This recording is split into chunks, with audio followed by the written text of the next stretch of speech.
छोरियां छोरों से कम नहीं होती है। जी हाँ, हमारे साथ उपस्थित है रीना भट्टी जो कई चोटियों पर जो है फतेह कर चुकी है। आइए इनसे बात करते हैं कि मैम कैसा लगा इवेंट में आगे। पहले मेरे को बहुत अच्छा लग रहा है। फर्स्ट टाइम तो ये कि अपनी सिटी के अंदर ऐसी एग्जीबिशन हो रही है जो हमारी सिटी के लोग भी हैं जिनके अंदर एक कला कूट कूट के भरी है, वो मैडम ने बहुत अच्छे से निकाल के एग्जीबिशन में रखा है। और दूसरा बाहर के जो स्टेट हैं उनको भी इनवाइट किया है और अपनी सिटी के अंदर बुला के मतलब ऐसे एग्जीबिशन लगाना। और ऑलमोस्ट मैं देख रही हूँ इस एग्जीबिशन में कि ऑलमोस्ट स्टॉल के अंदर वुमन है।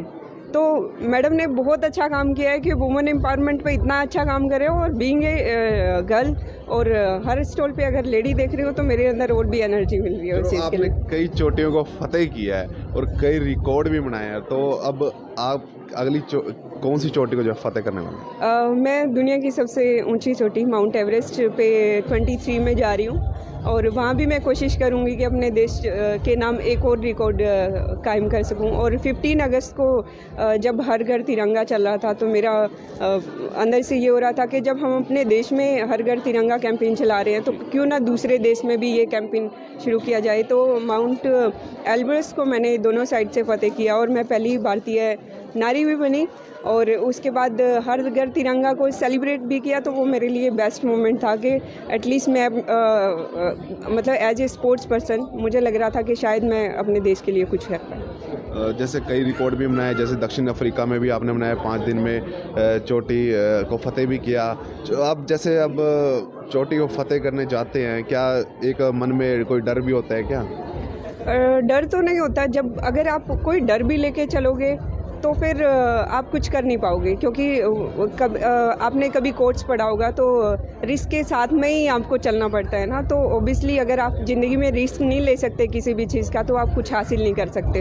तो डर तो यही छोड़ के जाना पड़ता है, बस निकलना पड़ता है। और मेरे हाथ में तो तिरंगा होता है तो मेरे को वही लगता है कि मैं उस तिरंगे की इज्जत और शान बचाए रखूँ। हाथ में तिरंगा हो तो डर नहीं लगता है? बिल्कुल, ओबियसली मतलब रोंगटे खड़े होते हैं जब आप एक हाइट पे जाके दूसरे देश की सबसे हाईएस्ट चोटी पे जाके जब आप इंडियन फ्लैग को ऐसे प्रेजेंट करते हो ना, तो वो मोमेंट कुछ और ही होता है। तो उसको मैं ना एक्सप्लेन भी नहीं कर पाती कि हम कैसा फील करते हैं। तो बहुत अच्छा प्राउड मोमेंट होता है मेरे लिए और मैं चाहूँगी कि ऐसे ही अगर मेरे को ज़िंदगी मौके देती रही तो मैं बिल्कुल ऐसा आपसे यही जरूर जानना चाहूँगा कि अगली कौन सी चोटी होगी जिसको आप फतेह करने वाले? माउंट एवरेस्ट और माउंट लोत्से दोनों साथ में मैं फतेह करने चाहूँगी। कब जाना चाह रहे हैं मैम? अभी अप्रैल 23 में। अप्रैल 23 में। और चलो गर्ल्स की बात करते हैं, लड़के की बात करते हैं। कहीं ना कहीं वो कहीं ना बाहर जाते हैं तो डरते जरूर है क्या होएगा, तो एक आप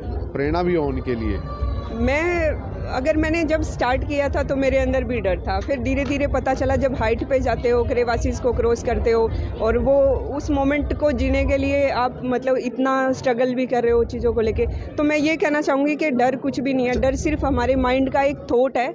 उस थॉट में अगर हम उसके बियॉन्ड अगर सोच सकते हैं तो वो डर भी निकल जाता है। स्टार्टिंग में आपने कहा जैसे डर लगा, आपको भी लगा था डर? बिल्कुल लगा था, क्यों नहीं लगेगा। मैं भी ह्यूमन बीइंग हूँ भाई, मुझे भी फीलिंग होती है। ओबियसली मुझे भी डर लगा, बट आप किसी भी चीज़ पे काम करते हो तो उसको धीरे धीरे ओवरकम कर सकते हो। कोई सोच नहीं सकता रीना भट्टी को जो है ऊंचाई पे चढ़ते समय डर लगता था। हाँ बिल्कुल, स्टार्टिंग में डर लगा, बट अभी हो गया है, वो जुनून हो गया है ना कि जब इंडियन फ्लैग को आपके हाथों में होता है और उसको जब आप एक चोटी पे खड़े हो तो वो जब चीज़ें दिमाग में रहती हैं ना फिर डर निकल जाता है। अब तो नहीं लगता हुआ ना डर? ना अब तो नहीं लगता, अब तो अब कैसा लगता है? अब अच्छा लगता है। अब सीरियसली बताऊं तो वो मोमेंट याद रहता है कि जब आप इंडियन फ्लैग को कहीं पे प्रेजेंट करते हो और लगता है कि आप एक होता है ना कि स्टार्टिंग से ही जब मैंने स्पोर्ट्स में मतलब एंटर भी नहीं किया था तो कहीं ना कहीं लगता था कि मैं जैसे मिडिल क्लास फैमिली से बिलोंग करती हूँ,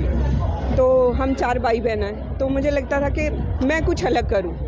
जब वो अलग करने का और कुछ जिद बन जाती है ना आपकी, फिर सब जिद कहीं ना कहीं काम आ जाती है। फिर काम नहीं आती, बहुत कुछ करवा देती है, फ्यूचर भी बना जाती है और एक पहचान जो पूरे देश में आज आपकी है।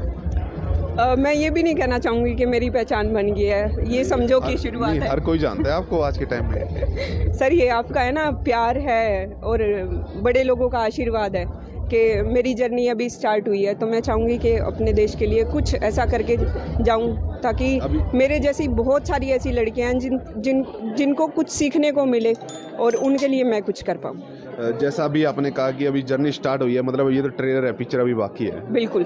क्या कहना चाहेंगे गर्ल्स को, या कुछ संदेश देना चाहेंगे किसी तरह का? मैं सिर्फ गर्ल्स को इतना ही बोलना चाहूँगी कि अगर आप जर्नी कहीं से भी स्टार्ट करो, मैं ये नहीं बोलूँगी कि आप स्पोर्ट्स से करो, आप किसी भी फील्ड में हो, अपने माँ बाप का विश्वास बनाए रखो और उनको विश्वास दिलाओ कि आप कुछ कर सकती हो और किसी भी सिचुएशन में डरना नहीं है। सिर्फ आप अपनी अपनी चीज़ों को अगर धीरे धीरे ओवरकम करते हो तो वो चीज़ें हो जाती है, बट हाँ, आपको उस चीज़ में आपको अपना 100% देना पड़ेगा, तभी आप कुछ अचीव कर पाओगे ज़िंदगी में। ये थे हमारे साथ रीना भाटी जी, जो कई चोटियों को जो है फतेह कर चुके हैं। अब अगली चोटी को, जब माउंट एवरेस्ट की जो सबसे बड़ी चोटी कहा जाता है, उसको फतेह करने अप्रैल में जाएंगे।